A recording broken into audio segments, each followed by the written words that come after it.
So today we'll start our proceedings. In the beginning, as we do, David will read from the complete works of Swami Vivekananda, and then we'll start.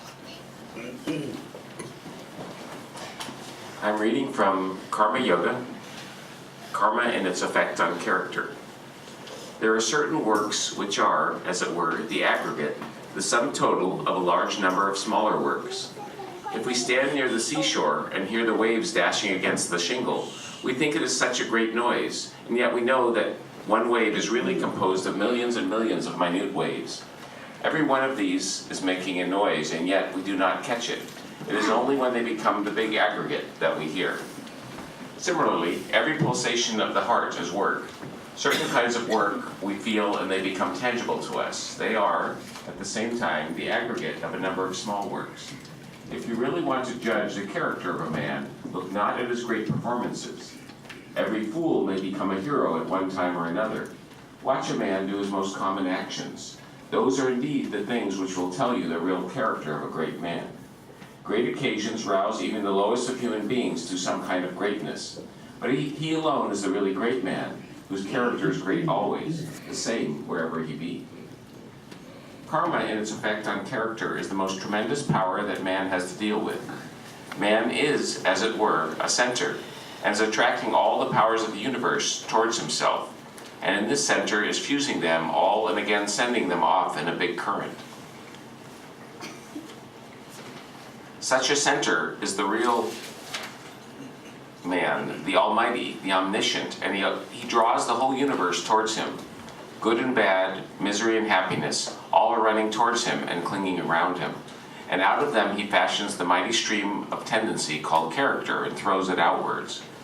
As he has the power of drawing in anything, so he has the power of throwing it out. We are responsible for what we are. And whatever we wish ourselves to be, we have the power to make ourselves. If what we are now has been the result of our own past actions, it certainly follows that whatever we wish to be in the future can be produced by our present actions. So we have to know how to act. You will say, what is the use of learning how to work? Everyone works in some way or other in this world. But there is such a thing as frittering away our energies. With regard to Karma Yoga, the Gita says that it is doing work with cleverness and as a science. By knowing how to work, one can obtain the greatest results. You must remember that all work is simply to bring out the power of the mind which is already there, to wake up the soul. The power is inside every man, so is knowing. The different works are like blows to bring them out, to cause these giants to wake up.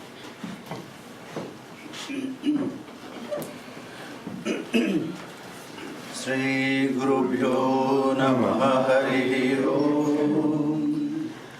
Sahanavatu Sahanau Bhunaktu Sahaviryam Karavahai Tejasvinavaditamastu ma Vidvishavahai. Om Shanti Shanti Shanti Harihi Om.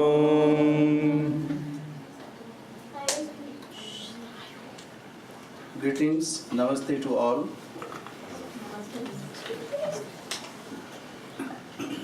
Today we have gathered here to celebrate Swamiji's teachings. As we have just now heard from Swamiji, today's theme is character building. That is very important. Man is the center of this universe. And youth, as we all know, is the center and future of our country or our civilization or whatever you say. That is why even in a family we see a young person is encouraged and educated. So therefore, this is a celebration for youth. So today, on this theme, we'll have some some functions, some programs. So in this program, you are most welcome, and you are very cordially welcome here.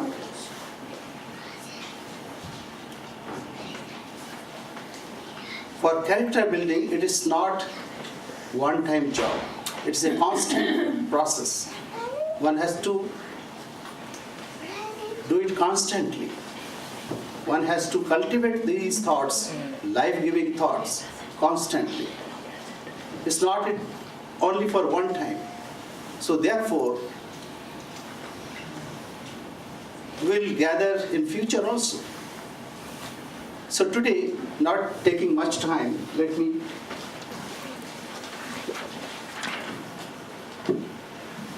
announce what the program today. First, we have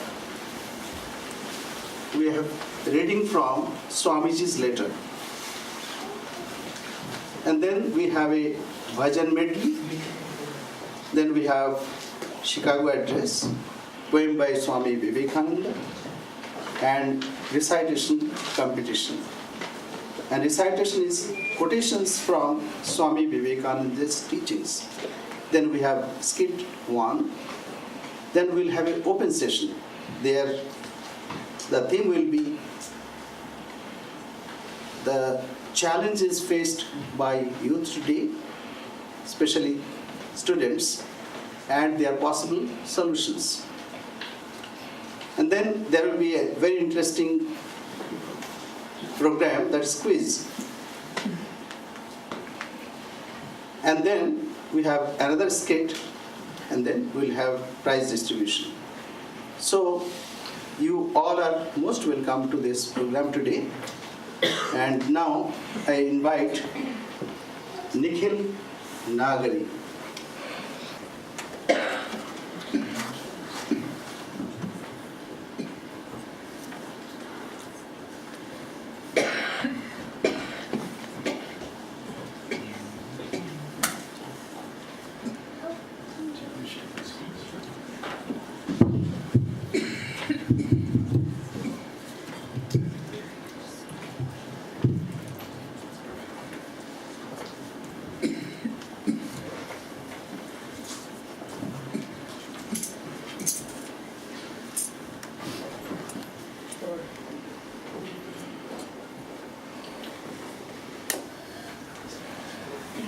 I'm Nick, and I'm going to be reading a letter written by Swami Vivekananda in 1894 to Swami Ramakrishnadada in Bengali. Dear Shashi, glad to receive your letter and go through the contents. I received today a letter of Akshay Kumar Ghosh from London, which also gives me some information. Now you have come to know your own powers. Strike the iron while it is hot. Idleness won't do. Throw overboard all idea of jealousy and egotism, once for all. Come on to the practical field with tremendous energy, to work in the fullness of strength. As to the rest, the Lord will point out the way. The whole world will be deluged by a tidal wave. Work, work, work. Let this be your motto. I cannot see anything else. There is no end of work here. I am careering all over the country. Wherever the seed of His power will find its way, there it will fructify, be it today or in 100 years. You must work in sympathy with all, then only will it lead to quick results. Our objective is to do good to the world, not the trumpeting of our own names. Why doesn't Niranjan learn Pali in Sri Lanka or study Buddhist books? I cannot make out what good will come of aimless rambling. Those that have come under his protection have virtue, wealth, desires, and freedom lying at their feet. Courage. Everything will come about by degrees.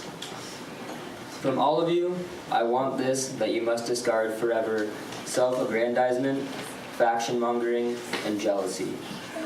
You must be all forbearing, like Mother Earth. If you can achieve this, the world will be at your feet. Try to give less of material food in the anniversary of celebrations and give some food for the brain instead. Yours affectionately, Vivekananda.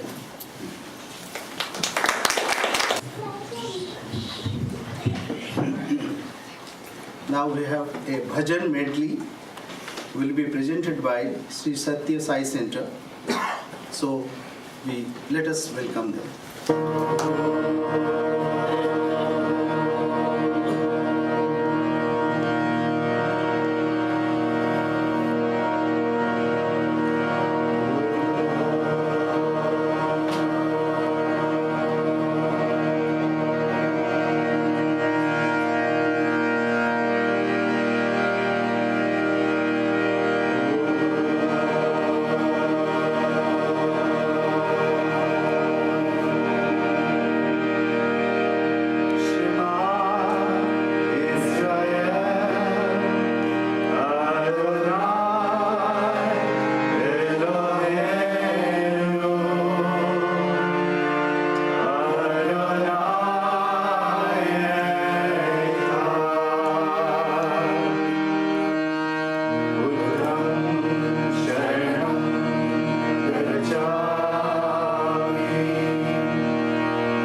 Thank you very much.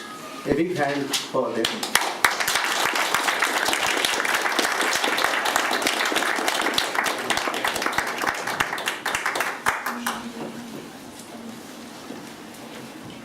Now, I'll request Andrew Stewart to come and present.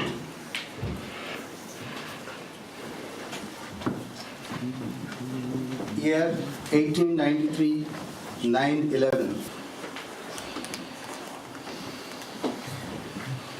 Sisters and brothers of America, it fills my heart with joy unspeakable to rise to the warm in response to the warm and cordial welcome which you have given us. I thank you in the name of the most ancient order of monks in the world. I thank you in the name of the mother of religions, and I thank you in the name of millions and millions of Hindu people of all classes and sects. My thanks also to some of the speakers on this platform who, referring to the delegates from the Orient, have told you that these men from far-off nations may well claim the honor of bearing to different lands the idea of toleration. I am proud to belong to a religion which has taught the world both tolerance and universal acceptance. We believe not only in universal toleration, but we accept all religions as true. I am proud to belong to a nation which has sheltered the persecuted and the refugees of all religions and all nations of the earth. I am proud to tell you that we have gathered in our bosom the purest remnants of the Israelites who came to southern India and took refuge with us in the very year in which their holy temple was shattered to pieces by Roman tyranny. I am proud to belong to the religion which has sheltered and is still fostering the remnants of the grand Zoroastrian nation. I will quote to you, brethren, a few lines from a hymn which I remember to have repeated from my earliest boyhood, which is every day repeated by millions of human beings. As the different streams, having their sources in different places, all mingle their water in the sea. O Lord, the different paths which men take through different tendencies, various though they appear, crooked or straight, all lead to Thee. The present convention, which is one of the most august assemblies ever held, is in itself a vindication, a declaration to the world of the wonderful doctrine preached in the Gita. Whosoever comes to me through whatsoever form, I reach him, and all men are struggling through paths which in the end all lead to me. Sectarianism, bigotry, and its horrible descendant, fanaticism, have long possessed this beautiful earth. They have filled the earth with violence, drenched it often and often with human blood, destroyed civilizations, and sent whole nations to despair. Had it not been for these horrible demons, human society would be far more advanced than it is now. But their time is come. And I fervently hope that the bell that tolled this morning in honor of this convention may be the death knell of all fanaticism, of all persecutions with the sword or with the pen, and of all uncharitable feelings between persons wending their way to the same goal.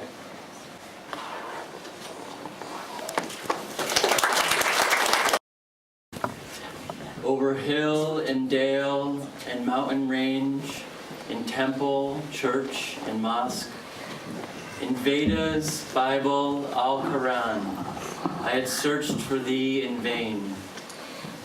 Like a child in the wildest forest lost, I have cried and cried alone. Where art thou gone, my God, my love? The echo answered, gone. And days and nights and years then passed, A fire was in the brain. I knew not when day changed in night. The heart seemed rent in twain. I laid me down on Ganga's shore, exposed to sun and rain. With burning tears I laid the dust and wailed with water's roar. I called on all the holy names of every clime and creed. Show me the way in mercy, ye great ones who have reached the goal. Years then passed in bitter cry, each moment seemed an age, till one day, midst my cries and groans, someone seemed calling me. A gentle, soft, and soothing voice that said, my son, that seemed to thrill in unison with all the chords of my soul. I stood on my feet and tried to find the place the voice came from. Round me, before, behind. Again it seemed to speak, the voice divine to me. In rapture all my soul was hushed, entranced, enthralled in bliss. A flash illumined all my soul, the heart of my heart opened wide. O joy, O bliss, what do I find? My love, you are here. And you are here, my love, my all. And I was searching thee, from all eternity you were there, enthroned in majesty. From that day forth, wherever I roam, I feel him standing by. Over hill and dale, high mountain vale, far, far away and high. The moon's soft light, the stars so bright, the glorious orb of day, he shines in them. His beauty, might, reflected lights are they. The majestic morn, the melting eve, the boundless billowy sea. In nature's beauty and songs of birds, I see through them, it is he. When dire calamity seizes me, the heart seems weak and faint, and nature seems to crush me down with laws that never bend. Meseems I hear thee whispering sweet, my love, I am near, I am near. My heart gets strong. With thee, my love, 1,000 deaths no fear. Thou speakest in the mother's lay, thou shuts the baby's eye. When innocent children laugh and play, I see thee standing by. When holy friendship shakes the hand, he stands between them two. He pours the nectar in mother's kiss, and the baby's sweet mama. Thou wert my God with prophets old, all creeds do come from thee. The Vedas, Bible, and Quran, bold sing thee in harmony. Thou art, the soul of souls in the rushing stream of life. Om Tat Sat Om. Thou art my God, my love. I am thine, I am thine. We are seeking something, but we hardly know what we are seeking. Swami Vivekananda gave words to that seeking. We are to seek that truth. And truth is not confined to any boundaries. It is all pervasive, all pervading. So therefore we are to seek in all that same truth. So now we have recitation competition. I invite our judges and also timekeeper. Please come forward. My name is Bhuvanesh, and I am going to say some quotes of Swami Vivekananda. Arise, awake, stop not until the goal is reached. They alone live who live for others, the rest are more dead than alive. Strength is life, weakness is death. Love is life, hatred is death. You cannot believe in God until you believe in yourself. Believe in yourself and the world will be at your feet. Take up one idea, make that idea your life. Dream of it, think of it, live on that idea. Let the brain, the body, muscles, nerves, every part of your body be full of that idea and just leave every other idea alone. This is the way to success. God is present in every jiva. There is no other God besides that. Who serves jiva serves God indeed.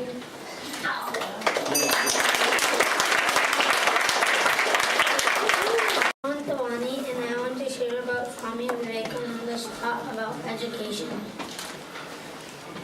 How can there be any progress of the country without the spread of education or the dawning of knowledge? Ignorance is the mother of all evil and all the misery we see. Let men have light, let them be pure, spiritually strong, and educated. Then alone will misery cease in the world, not before. What is education? Is it book learning? No. Is it diverse knowledge? Not even that. Education is not filling the mind with a lot of facts. Perfecting the instrument and getting complete mastery of my own mind is the ideal of education. To me, the very essence of education is concentration of mind, not the collecting of facts. If I had to do my education all over again and had any voice in the matter, I would not study facts at all.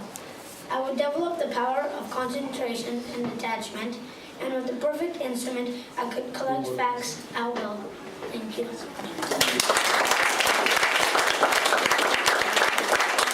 My name is Arnish Patnaik. I'm going to talk about taking risks in life. We reap what we sow. We are the makers of our own fate. The wind is blowing. Those vessels whose sails are unfurled, catch it, and go forward on the wind. But those which have their sails furled do not catch the wind. Is that the fall of the wind? The fire that warms us can also consume us. It is not the fault of the fire.